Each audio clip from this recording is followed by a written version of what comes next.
नमस्कार दोस्तों, मैं हाजिर हूं झारखंड के प्रमुख समाचार पत्रों में छपी झारखंड के 24 जिलों की चुनिंदा बड़ी खबरों के साथ। जानिए आज की तमाम बड़ी खबरें जो आपके लिए जानना बेहद जरूरी है। चाहे बात हो मैया सम्मान योजना की, पीएम और अबुआ आवास की, या फिर राशन कार्ड और पेंशन जैसी योजनाओं की। मैया सम्मान योजना के 3,05,892 महिला लाभुक ऐसी हैं जिन्हें आधार सीडिंग नहीं होने, नाम मिसमैच, गलत नाम और वेरिफिकेशन पेंडिंग के कारण अब तक सम्मान राशि नहीं मिल पाया। सामाजिक सुरक्षा निदेशालय इन सभी मामलों का डाटा सुधार करके रिकॉर्ड का सत्यापन कर रहा है। प्रक्रिया पूरी होने के बाद इन महिलाओं को 2500 की राशि दी जाएगी। मैया सम्मान योजना के पोर्टल पर 7,42,446 आवेदन अब भी लंबित हैं। सबसे ज्यादा पेंडिंग केस रांची में 71,000 से अधिक है, जबकि धनबाद में 68,000 और पलामू में 67,000 से ज्यादा है। इसके अलावा हजारीबाग, गढ़वा, देवघर, पूर्वी सिंहभूम, बोकारो सहित लगभग सभी जिलों में हजारों आवेदन लंबित पड़े हैं। सरकार का कहना है कि दस्तावेज सही होने के बाद सभी पात्र महिलाओं को सम्मान राशि दिया जाएगा। रांची लोहरदगा डाल्टनगंज रूट पर शटल ट्रेन चलाने का प्रस्ताव तैयार किया गया है। इसके अलावा रांची हजारीबाग के बीच शटल ट्रेन चलाई जाएगी। इस प्रस्ताव को स्वीकृति के लिए मुख्यालय भेज दिया गया है। मंजूरी मिलने के बाद यात्रियों को सुविधाजनक सफर मिलेगा। नई योजना के अनुसार ट्रेन रात में 11 से 12 बजे के बीच डाल्टनगंज से रवाना होगी और अलग अलग स्टेशन से गुजरते हुए सुबह करीब 6 बजे रांची पहुंचेगी। इससे लातेहार, बरवाडीह और लोहरदगा जैसे इलाकों के लोगों को रांची आने जाने में समय और पैसे दोनों की बचत होगी। झारखंड के सभी सरकारी कार्यालय और सार्वजनिक प्रतिष्ठान 23 फरवरी को बंद रहेंगे। झारखंड सरकार ने 23 फरवरी 2026 यानी सोमवार को इसे लेकर अधिसूचना जारी कर दिया है। अधिसूचना के अनुसार जिन नगर पालिका क्षेत्रों में मतदान होना है उन क्षेत्रों में यह आदेश लागू होगा। आपको बता दें, झारखंड में 23 फरवरी को 48 नगर निकाय में मतदान होना है। इनमें नगर निगम, नगर परिषद और नगर पंचायत शामिल है। झारखंड में 25 करोड़ घोटाले की एक और खबर सामने आ गई। अधिकारियों और सप्लायरों के सिंडिकेट ने गरीबों के बीच घटिया क्वालिटी के कंबल सप्लाई कर दिए। 9,20,000 कंबलों की आपूर्ति में लगभग 25 करोड़ रुपए की हेराफेरी कर दी गई। कई जिलों में एक ही क्वालिटी के कंबल अलग अलग रेट से खरीदे गए। ग्रामीण इलाकों में निर्धारित वजन से हल्के कंबल बांटे गए और मिंक कंबल की जगह पोलर कंबल दे दिया गया। दुमका, हजारीबाग, कोडरमा और सरायकेला खरसावां में कंबल से रेशा निकलने की शिकायत सामने आ गई। जिन कंबलों की सरकारी खरीद 500 से 770 रुपए प्रति पीस की गई, वह खुले बाजार में 180 रुपए प्रति किलो की दर से बिकता है। अब सवाल है कि गरीबों की ठंड में राहत के नाम पर इतनी बड़ी लूट कैसे हो गई और जिम्मेदारों पर कार्रवाई कब होगी। गढ़वा नगर परिषद चुनाव से पहले एक अध्यक्ष प्रत्याशी पर 5 लाख हड़पने के मामले में प्राथमिकी दर्ज हुई है। मामला सामने आने के बाद सियासी हलचल तेज हो गई। दीपुआ मोहल्ला के रहने वाले बलराम तिवारी ने अध्यक्ष पद के उम्मीदवार संतोष कुमार केसरी के खिलाफ 5 लाख की धोखाधड़ी का मामला गढ़वा थाने में दर्ज कराया है। प्राथमिकी के अनुसार बलराम तिवारी का आरोप है कि उनके पुत्र स्वर्गीय राकेश कुमार तिवारी ने 27 अप्रैल 2018 को आरटीजीएस के जरिए 3 लाख रुपए उधार दिए थे, जबकि अन्य माध्यम से मिलाकर कुल 5 लाख रुपए उधार दिए गए। 17 जनवरी 2022 को राकेश तिवारी के निधन के बाद भी आरोपी ने रकम नहीं लौटाई। अब माना जा रहा है कि नगर परिषद चुनाव में इस मामले को लेकर अन्य प्रत्याशी संतोष केसरी की नैतिकता का सवाल उठाएंगे। पुलिस ने कहा है कि मामले की जांच शुरू कर दी गई है और साक्ष्यों के आधार पर आगे की कार्रवाई की जाएगी। पलामू जिले के लोगों को 100 रुपया में एक ट्रैक्टर बालू मिलेगा। उपायुक्त समीरा एस ने कैटेगरी 1 के सभी 73 बालू घाटों के संचालन की स्वीकृति दे दी है। इन पूर्व चिन्हित घाटों से पंचायत समिति के माध्यम से गैर व्यवसायिक कार्यों के लिए 100 रुपया में 100 CFT बालू की बिक्री की जाएगी। शुक्रवार को जारी उपायुक्त के निर्देश को संबंधित अंचलाधिकारी और पंचायत को भेज दिया गया है। अगले एक सप्ताह के अंदर सभी बालू घाटों का संचालन शुरू कर दिया जाएगा। रेलवे के यात्रीगण कृपया ध्यान दें, भुवनेश्वर धनबाद होली स्पेशल ट्रेन 28 फरवरी से 31 मार्च तक प्रत्येक दिन भुवनेश्वर से चलेगी और यह ट्रेन कुल 32 ट्रिप लगाएगी। धनबाद भुवनेश्वर होली स्पेशल 1 मार्च से 1 अप्रैल तक प्रत्येक दिन धनबाद से प्रस्थान करेगी।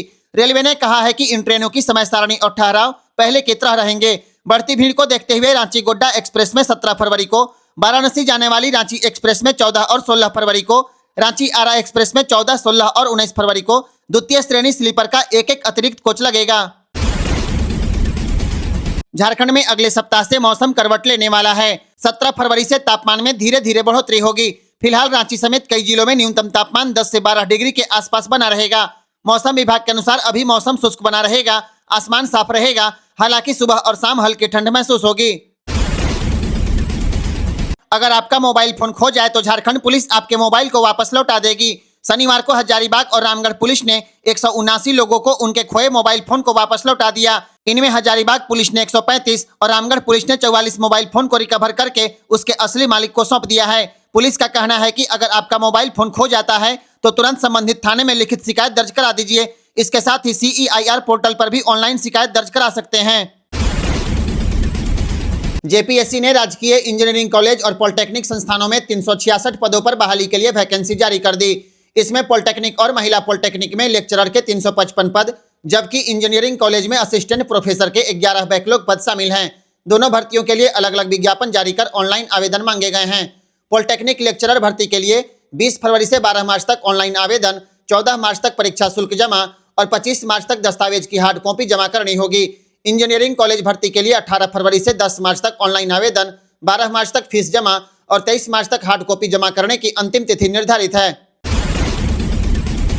गुमला जिले में ACB ने लघु सिंचाई विभाग के कैशियर राहुल सिंह को 20,000 रुपए रिश्वत लेते रंगे हाथों गिरफ्तार कर लिया। टोटो के रहने वाले सनोज राम से चेक काटने के एवज में 20,000 रुपए की मांग की गई थी। शनिवार को जैसे ही सनोज राम ने 20,000 रुपए दिए, ACB की टीम ने तुरंत कार्रवाई करते हुए कैशियर को धर दबोचा। 31 जुलाई 2025 को राहुल सिंह का तबादला लोहरदगा कर दिया गया था, लेकिन अब तक उन्हें कार्यमुक्त नहीं किया गया था, जिसके कारण वे कार्यालय में काम कर रहे थे। मैया सम्मान योजना के लाभुकों को 2 तरह की खुशखबरी सामने आ गई। पहली खुशखबरी, फरवरी महीने की 2500 रुपए की राशि होली से पहले बैंक खातों में ट्रांसफर की जाएगी। दूसरी खुशखबरी, जिन लाभुकों को 3-4 किस्त मिलने के बाद अचानक भुगतान बंद हो गया था, उन्हें भी अब दोबारा पैसा मिलेगा। सरकार की ओर से इसकी प्रक्रिया शुरू कर दी गई। राज्य भर से शिकायत मिलने के बाद सामाजिक सुरक्षा निदेशालय ने सभी जिलों से ऐसे लाभुकों की विस्तृत जानकारी मांगी है। दस्तावेजों में आई विसंगतियों को सुधारने का निर्देश भी दिया गया है। निदेशालय ने स्पष्ट कहा है कि जो लाभुक मैया योजना की शर्तों को पूरा करते हैं, उनकी गड़बड़ियों को दूर करके राशि जारी की जाएगी। इसके साथ ही होली से पहले और इस महीना के अंत तक फरवरी महीने के 2500 रुपए लाभुकों के बैंक खातों में भेजे जाएंगे। मैया सम्मान योजना की हर अपडेट के लिए GPL न्यूज को फॉलो जरूर करिए। पलामू और गढ़वा के लोगों को एक नई ट्रेन की सौगात मिल गई। पुरुलिया से डाल्टनगंज गढ़वा रोड नगर उटारी होते हुए अयोध्या धाम और लखनऊ के रास्ते सीधे आनंद विहार दिल्ली तक नई ट्रेन सेवा को मंजूरी मिल गई है। इस नई ट्रेन से पलामू और गढ़वा के लाखों लोगों को सीधा फायदा होगा। अब श्रद्धालु आसानी से अयोध्या धाम का दर्शन कर सकेंगे। लखनऊ इलाज के लिए जाने वाले मरीजों को बार बार ट्रेन बदलने की परेशानी नहीं होगी और दिल्ली जाना भी आसान होगा। बहुत जल्द इस ट्रेन के शुभारंभ को लेकर भव्य कार्यक्रम का आयोजन किया जाएगा, जिससे क्षेत्रवासियों को यह सौगात समर्पित की जाएगी। पलामू सांसद BD राम के प्रयास से यह संभव हो पाया है। रेलवे के यात्रीगण कृपया ध्यान दें, अब आरक्षित श्रेणी में यात्रा करने वाले प्रत्येक यात्री को मूल पहचान पत्र दिखाना अनिवार्य होगा। खासतौर पर भारत नेपाल और भारत बांग्लादेश सीमा से जुड़े इलाकों में इस नियम को सख्ती से लागू किया जाएगा। अगर कोई यात्री ID कार्ड नहीं दिखा पाया तो उसे बिना टिकट यात्री माना जाएगा और नियम के अनुसार जुर्माना लगेगा। ग्रुप में सफर करने वालों के लिए भी नियम कड़ा है। कम से कम एक यात्री के पास मूल पहचान पत्र होना जरूरी होगा, वरना पूरा ग्रुप कार्रवाई के दायरे में आ सकता है। दिव्यांग, वरिष्ठ नागरिक, छात्र और रियायती टिकट पर यात्रा करने वालों को भी अपनी पात्रता से जुड़े दस्तावेज दिखाने होंगे, वरना पूरा किराया वसूला जाएगा। गढ़वा जिला उपभोक्ता आयोग ने एक बड़ा फैसला दिया है। गोलू मशीनरी एंड ऑटोमोबाइल के प्रोपराइटर सुधाकर दुबे को 45 दिनों के भीतर भुक्तभोगी अरविंद कुमार को 7,91,800 रुपए चेक के माध्यम से लौटाने का आदेश दिया है। अगर तय समय में भुगतान नहीं हुआ तो पूरी राशि पर 10% सालाना ब्याज भी देना होगा। मामला PM-FME योजना से जुड़ा है, जहां कुरकुरे मशीन लगाने के लिए अरविंद कुमार ने आवेदन किया था। बैंक से 6.5 लाख रुपए सीधे मशीन सप्लायर के खाते में पैसा ट्रांसफर किया गया। इसके बाद बचा हुआ 65,000 रुपए भी ले लिए गए, लेकिन तय तारीख तक मशीन नहीं पहुंची। उसके बाद मोबाइल फोन बंद हो गया और दुकान भी बंद मिली। इसके बाद पीड़ित ने आयोग में जाकर मामले की शिकायत की, तब जाकर मामले में न्याय मिला है। केंद्र सरकार से 15वें वित्त आयोग की लंबित राशि के रूप में राज्य को करीब 2,148 करोड़ रुपए मिलने का रास्ता साफ हो गया।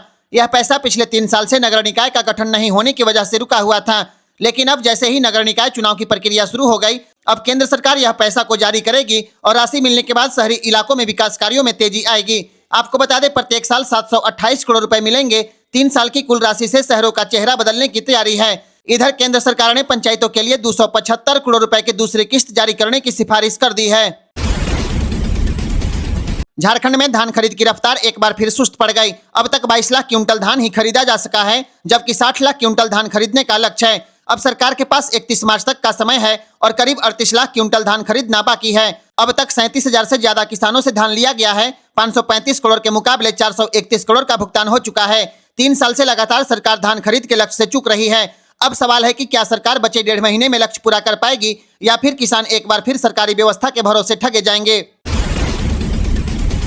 जामताड़ा के साइबर ठगों ने इस बार जामताड़ा एसपी राजकुमार मेहता को ठगने की कोशिश कर दी और उन्हें फोन करके एसबीआई के योनो ऐप अपडेट करने की बात कह दी, लेकिन इन अपराधियों को यह पता नहीं था उन्होंने जिसे फोन किया है वह जामताड़ा के एसपी हैं। एसपी ने तुरंत नंबर की जांच कराई और नारायणपुर और करमाटांड़ इलाके से फोन कॉल का लोकेशन मिल गया। पुलिस ने कार्रवाई करते हुए करमाटांड़ इलाके में छापेमारी की और 4 साइबर अपराधियों को गिरफ्तार कर लिया। गिरफ्तार आरोपी इब्राहिम अंसारी, हुसैन अंसारी, साकिर अंसारी और सिराज अंसारी के नाम शामिल है। इनके पास से 7 मोबाइल फोन, 8 सिम कार्ड बरामद हुए और सभी को जेल भेज दिया गया। पूछताछ में खुलासा हुआ कि यह लोग योनो ऐप चालू या अपडेट कराने के बहाने व्हाट्सएप और स्क्रीन शेयरिंग ऐप के माध्यम से पीड़ितों का मोबाइल कंट्रोल में लेते थे। उसके बाद ओटीपी हासिल करके नेट बैंकिंग से पैसा उड़ाते थे।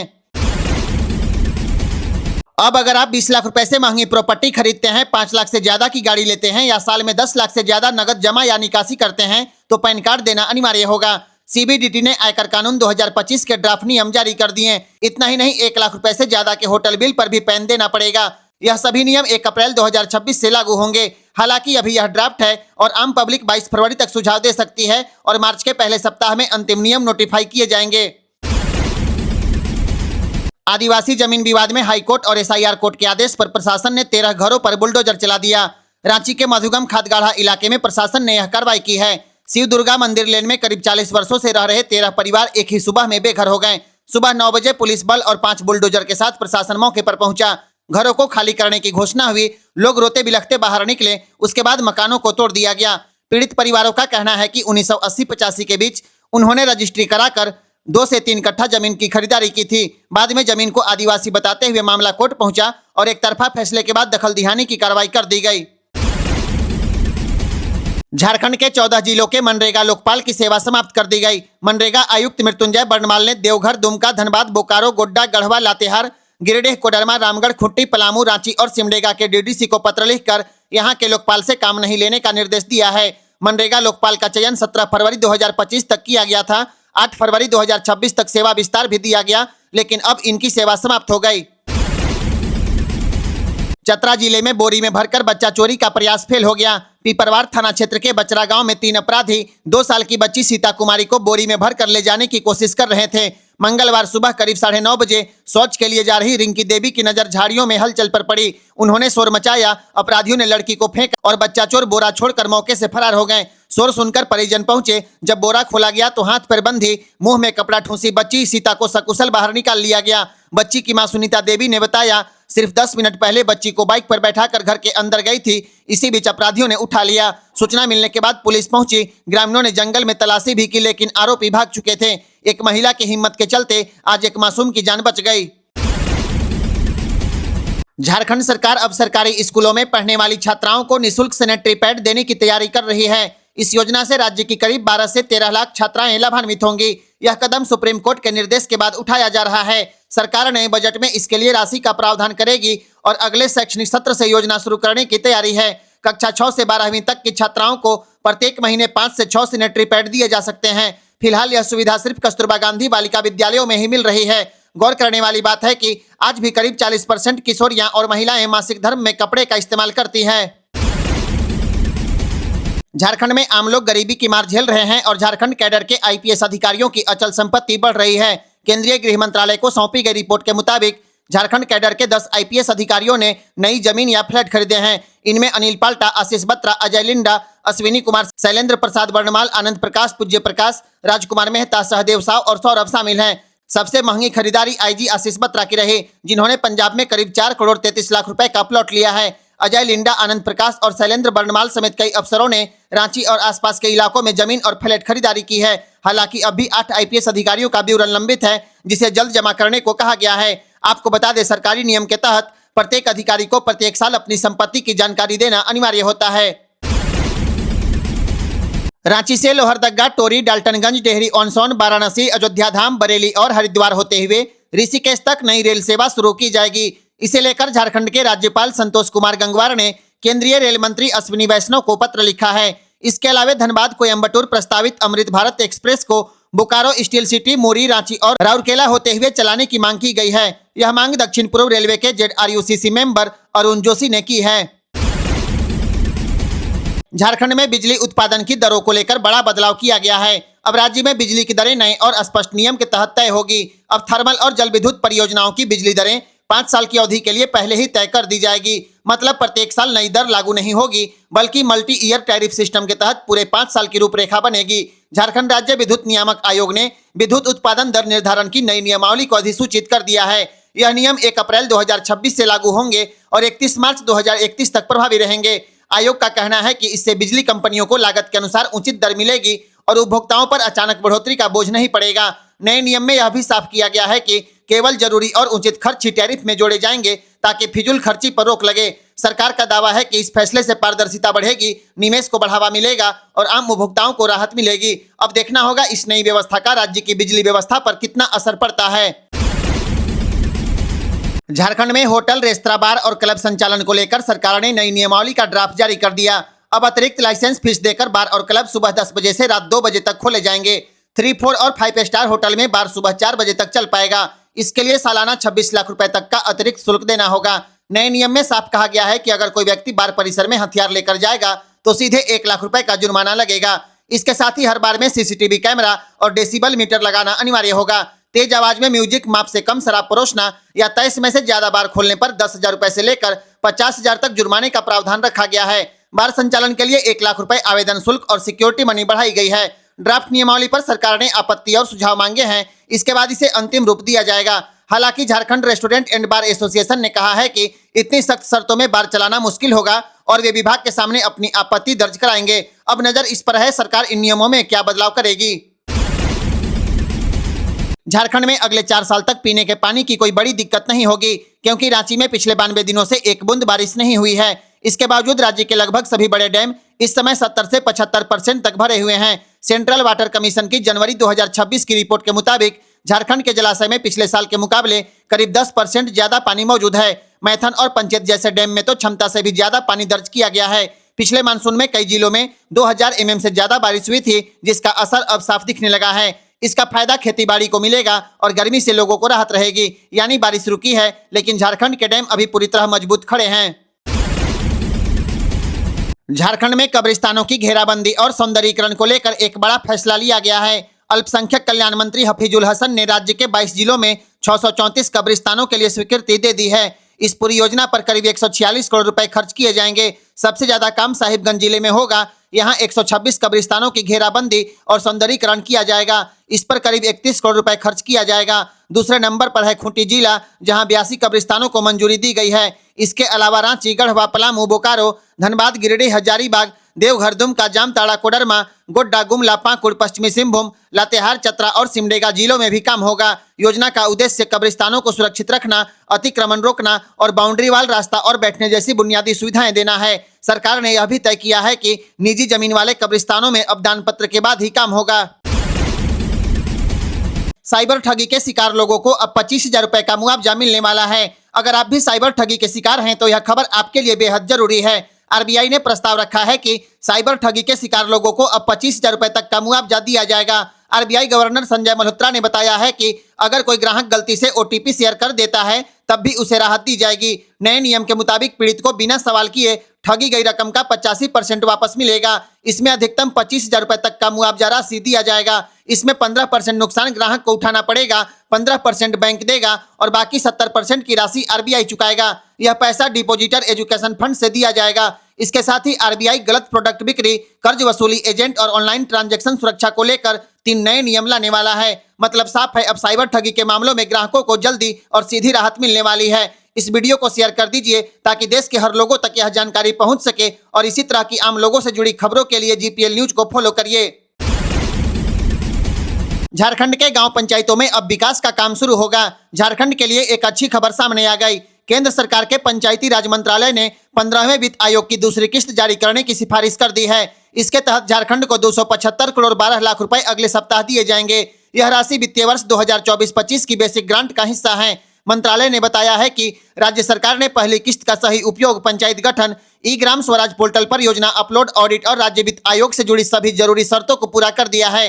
पहली किस्त 24 दिसंबर 2025 को मिली थी, जिसे समय पर पंचायतों तक पहुंचा दिया गया था। अब आने वाली इस दूसरी किस्त में 75% राशि ग्राम पंचायत को, 15% ब्लॉक पंचायत को और 10% जिला परिषद को मिलेगा। सीधे शब्दों में कहें तो ग्राम पंचायत को 207 करोड़, ब्लॉक पंचायत को 39 करोड़ और जिला परिषद को 27 करोड़ से ज्यादा मिलेंगे। इस पैसे से गांव के विकास कार्यों को फिर से रफ्तार मिलने की उम्मीद है।